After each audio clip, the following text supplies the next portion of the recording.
Good morning बच्चों।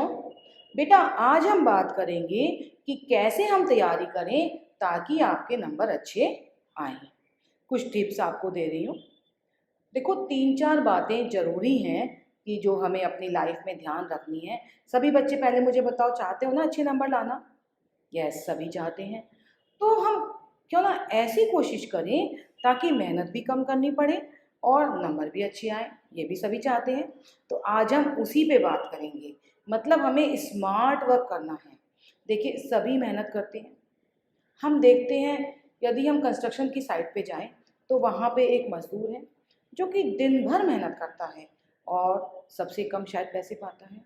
दूसरी तरफ एक ठेकेदार है जो कि 4-5 साइटों को विजिट करता है बाइक पे या गाड़ी में और पैसे ज़्यादा कमाता है। तीसरी तरफ इंजीनियर है जो कि 8-10 साइटों पे विजिट करता है, एसी गाड़ी में बैठ के आता है, एसी गाड़ी में जाता है, एसी कमरे में बैठता है। तो हर एक की मेहनत तो उतनी ही है, लेकिन जो उसको उसका प्रतिफल मिलता है वो कहीं बहुत ज़्यादा मिलता है। तो हमें यही देखना है कि जितनी हमें मेहनत करनी है उतनी ही कम से कम हमें प्रतिफल तो मिले। बिल्कुल पढ़ाई में भी उसी तरह से है। तो हमें लेबर वर्क नहीं करनी है, हमें इंजीनियर वाली मेहनत करनी है, स्मार्ट वर्क करना है। तो उसके लिए कुछ टिप्स मैं बता रही हूँ और आशा है आप लोग उनको फॉलो करेंगे। देखो 3-4 बातें हमेशा ध्यान रखो। सबसे पहले क्लास में पहले से पढ़ के आओ। अब आजकल आपकी ऑनलाइन क्लास हो रही है। सबसे पहले तो अपना ब्रेन इस तरह से सेट कर लो कि ऑनलाइन पढ़ाई भी अच्छी होती है, क्योंकि जो हमारी मानसिक स्थिति होती है बेटा, जैसा हम सोचेंगे वैसा ही हम जो है करेंगे। तो पहले तो मानसिक स्थिति को हमें सेट करना है कि हाँ ऑनलाइन पढ़ाई अच्छी होती है। इसके लिए पहले से आप पढ़ के बैठो। आपको पता है कल कल किस किस सब्जेक्ट की पढ़ाई होनी है, आप उस सब्जेक्ट का चाहे किताब खोल के रीड ही करके देखो। जब आप रीड करोगे तो आपको कुछ समझ में आएगा और बहुत कुछ हो सकता है नहीं भी समझ में आए, पर आप मेंटली प्रिपेयर होगी कि क्लास में इन इन बातों पे मुझे फोकस करना है। जब टीचर क्लास ले रही है तो बेटा अपनी किताब और अपनी कॉपी को साथ में रख के बैठो। किताब में या तो हाइलाइटर से मेन मेन पॉइंट निशान लगाते जाओ या रजिस्टर में या कॉपी में नोट करते जाओ। उसका परिणाम क्या होगा, आपका फुल कंसंट्रेशन जो है वो बना रहेगा आपकी क्लास में। और जब फुल कंसंट्रेशन से आप क्लास अटेंड करोगे, मतलब आपका माइंड जब इधर उधर नहीं होगा, तो हमें क्लास समझ में आएगी।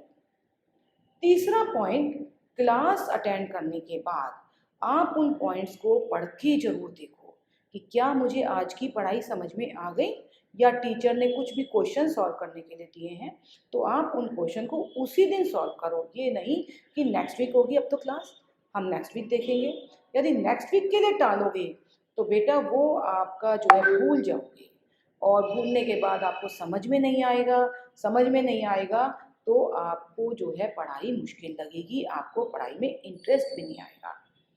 चौथा पॉइंट है, जब आप क्लास को दोबारा से रिवाइज करोगे तो हो सकता है आपकी बहुत सारी प्रॉब्लम्स भी हों, क्योंकि जब स्टडी करोगे तो प्रॉब्लम होंगी।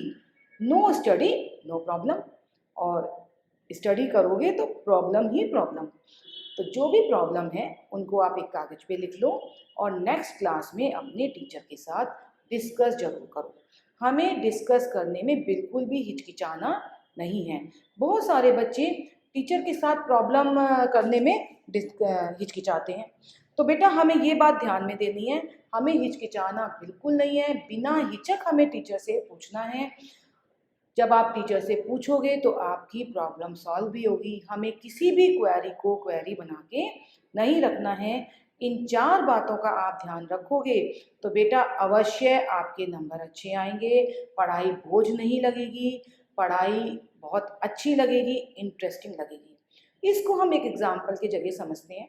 सपोज मैं आपको कहती हूँ चलो आओ फुटबॉल खेलते हैं। आप सारे बच्चे गए, आपने इंटरेस्ट भी लिया, लेकिन आपको समझ नहीं आया कैसे खेलना है ताकि मैं अच्छे से गोल बना पाऊँ। अब नेक्स्ट डे कुछ बच्चे आके कहेंगे मैडम हम नहीं खेलेंगे, क्योंकि उन्हें समझ ही नहीं आया। क्रिकेट खिलाओगे तो हम खेलेंगे। तो हमें पढ़ाई को भी बेटा इस तरह से समझना है, समझने की कोशिश करनी है, ताकि जब समझ में आएगी तो इंटरेस्टिंग भी होगी। ये भी एक गेम की तरह है, कोई बहुत मुश्किल नहीं है। और आप करके देखना, जब समझ में आएगी तो आपको रुचिकर लगेगी और आप पढ़ने भी बैठोगे। तो इन 4 टिप्स को आपको फॉलो करना है। दोबारा से मैं रिपीट कर देती हूँ। नंबर 1, पहले से पढ़ के बैठना है। नंबर 2, क्लास कंसंट्रेशन से अटेंड करनी है, जिसके लिए कॉपी पेन पे हम लिखते चलेंगे मेन पॉइंट। तीसरा पॉइंट, घर जाके उसको हमें रिवाइज करना है, या ऑनलाइन हम क्लास ले रहे हैं तो क्लास के बाद हमें उसको रिवाइज करना है। नंबर 4, कोई प्रॉब्लम है तो टीचर से पूछने में बिल्कुल भी हिचकिचाना नहीं है। इन 4 पॉइंट्स को यदि आप ध्यान में रखोगे तो बेटा अवश्य आपके नंबर अच्छे आएंगे, आपको पढ़ाई रुचिकर लगेगी, आपको पढ़ाई समझ में आएगी और नंबर भी अच्छे प्राप्त कर लोगे। धन्यवाद।